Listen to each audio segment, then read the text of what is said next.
ರೇಷ್ಮೆಯ ತವರೂರೆಂದೇ ಪರಿಗಣಿತವಾಗಿರುವುದು ಕೋಲಾರ ಜಿಲ್ಲೆ. ಜಿಲ್ಲೆಯ ಯುವ ರೈತರೊಬ್ಬರು ರೇಷ್ಮೆ ತ್ಯಾಜ್ಯವನ್ನು ಗೊಬ್ಬರವನ್ನಾಗಿ ಪರಿವರ್ತಿಸಿ ಅದನ್ನು ಲಾಭದಾಯಕ ಉದ್ಯಮವನ್ನಾಗಿ ಮಾಡುವ ಮೂಲಕ ಸಾಧನೆ ಮಾಡಿದ್ದಾರೆ. ರೇಷ್ಮೆ ಕೃಷಿಯಲ್ಲೂ ಸಾವಯವ ವಿಧಾನವನ್ನು ಅಳವಡಿಸಿಕೊಂಡ ಯುವ ರೈತನ ಯಶೋಗಾಥೆ ಕುರಿತು ಒಂದು ವರದಿ.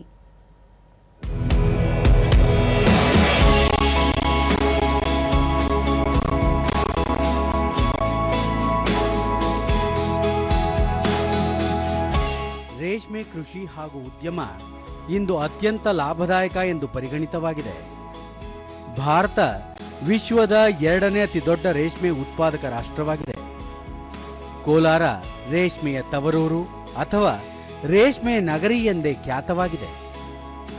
ರಾಜ್ಯದ ಒಟ್ಟು ರೇಷ್ಮೆ ಉತ್ಪಾದನೆಯಲ್ಲಿ ಕೋಲಾರ ಜಿಲ್ಲೆಯ ಪಾಲು ಹೆಚ್ಚಿನದಾಗಿದೆ.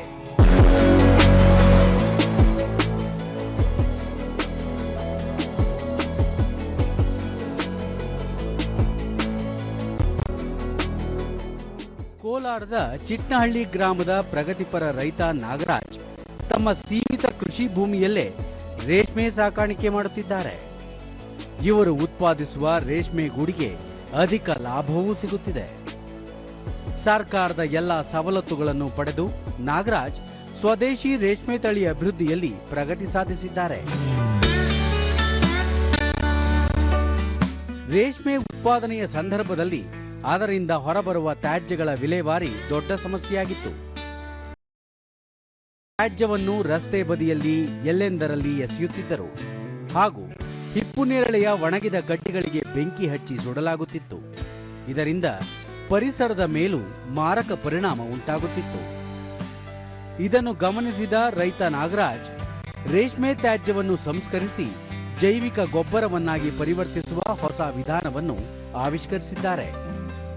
ರೇಷ್ಮೆ ತ್ಯಾಜ್ಯದ ಗೊಬ್ಬರದ ಬಳಕೆಯಿಂದ ಮಣ್ಣಿನ ಆರೋಗ್ಯವೂ ಸಹ ಉತ್ತಮವಾಗುತ್ತದಲ್ಲದೆ ಅಧಿಕ ಇಳುವರಿಗೂ ಸಹಾಯವಾಗುತ್ತದೆ.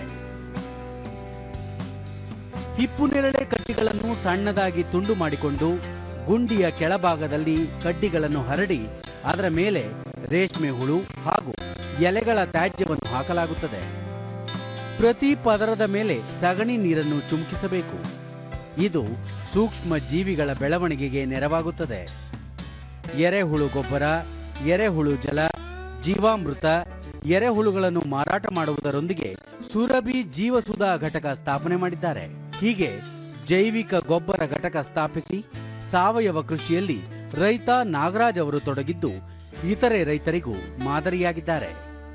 ದೂರದರ್ಶನದೊಂದಿಗೆ ರೈತ ನಾಗರಾಜ್ 2018ರಿಂದಲೂ ಸಾವಯವ ಕೃಷಿಯಲ್ಲಿ ತೊಡಗಿದ್ದು ಕೃಷಿ ವಿಜ್ಞಾನ ಕೇಂದ್ರ ಹಾಗೂ ರೇಷ್ಮೆ ಇಲಾಖೆಯ ಹಿರಿಯ ಅಧಿಕಾರಿಗಳ ಮಾರ್ಗದರ್ಶನದೊಂದಿಗೆ ಜೈವಿಕ ಗೊಬ್ಬರ ಉತ್ಪಾದನೆ ಮಾಡಲಾಗುತ್ತಿದೆ. ಆಫ್ರಿಕನ್ ತಳಿಯ ಎರೆಹುಳುಗಳ ತ್ಯಾಜ್ಯವನ್ನು ಗೊಬ್ಬರವಾಗಿ ಮಾರ್ಪಡಿಸುವುದರಿಂದ ಅದರ ಫಲವಂತಿಕೆ ಹೆಚ್ಚಾಗುತ್ತದೆ ಎಂದು ವಿವರ ನೀಡಿದರು. 3 ವರ್ಮಿ ಬ್ಯಾಗ್ ಅಂತೇಳಿ ಕೊಟ್ಟರು.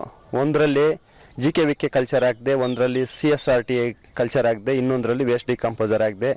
ವೇಸ್ಟ್ ಡಿಕಂಪೋಸರ್ ಹಾಕಿದಂಥ ಬ್ಯಾಗಲ್ಲಿ ಸ್ವಲ್ಪ ಬೇಗನೆ ಕಾಂಪೋಸ್ಟ್ ಆಗಿ ಗೊಬ್ಬರ ಉತ್ಪಾದನೆ ಆಯಿತು.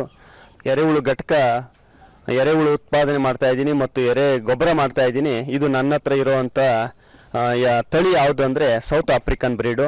ಇದ್ರ ಗುಣ ಏನಂದರೆ ಅತಿ ಹೆಚ್ಚು ಗೊಬ್ಬರ ಮಾಡೋದೇ ಇದ್ರ ಗುಣ. ನಾಗರಾಜ್ ಅವರ ಪುತ್ರ ಅಭಿಜಿತ್ ತಮ್ಮ ಸಾವಯವ ಕೃಷಿ ವಿಧಾನದ ಬಗ್ಗೆ ತಿಳಿದುಕೊಳ್ಳಲು ಸುತ್ತಮುತ್ತಲಿನ ಪ್ರದೇಶದ ರೈತರು ಆಸಕ್ತಿ ತೋರುತ್ತಿದ್ದಾರೆ. ಬಹಳಷ್ಟು ಮಂದಿ ಈಗಾಗಲೇ ಸಾವಯವ ಕೃಷಿಗೆ ಪರಿವರ್ತನೆಗೊಂಡಿದ್ದಾರೆ ಎಂದು ಮಾಹಿತಿ ನೀಡಿದರು. ಎರೆಹುಳು ಮಾಡ್ತಿದ್ವಿ, ಜೊತೆಗೆ ಜೀವಾಮೃತ ಎಲ್ಲ ಮಾಡ್ತಿದ್ವಿ.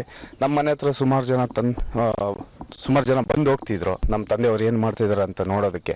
ಅದನ್ನು ನಾವು ಮಾರಾಟಕ್ಕೂ ಮಾಡ್ತಿದ್ವಿ, ನಮ್ಮ ಬೆಳೆಗಳಿಗೂ ನಾವು ಅದನ್ನು ಬಳಸ್ತಾ ಇದ್ವಿ. ಅದರಿಂದ ಜನ ಬಂದು ಹೋಗ್ತಿದ್ದನ್ನು ನೋಡಿ ನಾನು ಯಾಕೆ ಇದನ್ನೇ ಮಾಡಬಾರ್ದು, ಊರ ಕಡೆ ಬಂದು ನಾನು ಯಾಕೆ ಇದನ್ನೇ ಮಾಡಬಾರ್ದು, ಎಲ್ಲ ಸೋರ್ಸ್ ಇದ್ಕೊಂಡು ನಾನು ಯಾಕೆ ಮಾಡಬಾರ್ದು ಅಂತ ನಾನು ಈ ಕಡೆ ಬಂದು ನಮ್ಮ ತಂದೆಯವರು ಏನು ಯೂನಿಟ್ಸು ಒಂದು 3 ಯೂನಿಟ್ ಮಾಡಿಕೊಂಡು ಮಾಡ್ತಿದ್ರು. ನಾವು ಅದನ್ನು ಇನ್ನೂ ದೊಡ್ಡ ಪ್ರಮಾಣದಲ್ಲಿ ಮಾಡಿಕೊಂಡು. ಜಿಲ್ಲಾಧಿಕಾರಿ ಡಾಕ್ಟರ್ MR ರವಿ ರೈತರು ಸಾಂಪ್ರದಾಯಿಕ ಮತ್ತು ಪಾರಂಪರಿಕ ಕೃಷಿ ವಿಧಾನಗಳನ್ನು ಮುಂದುವರಿಸಲು ಜಾಗೃತಿ ಕಾರ್ಯಕ್ರಮಗಳನ್ನು ಹಮ್ಮಿಕೊಳ್ಳಲಾಗುತ್ತಿದೆ. ಪ್ರಗತಿಪರ ರೈತರ ಮೂಲಕ ಸಾವಯವ ಕೃಷಿ ವಿಧಾನದ ಬಗ್ಗೆ ಅರಿವು ಮೂಡಿಸಲಾಗುತ್ತಿದೆ.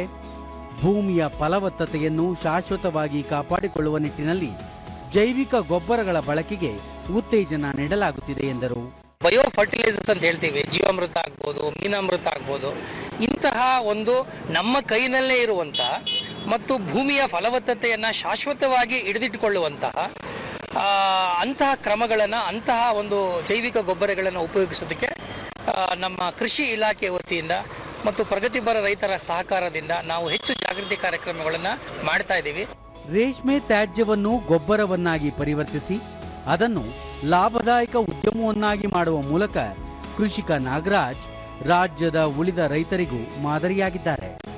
ಹಾಗೂ ರೇಷ್ಮೆ ಕೃಷಿಗೆ ಇದರಿಂದ ಸಾಕಷ್ಟು ಉತ್ತೇಜನವೂ ದೊರೆಯುವಂತಾಗಿದೆ.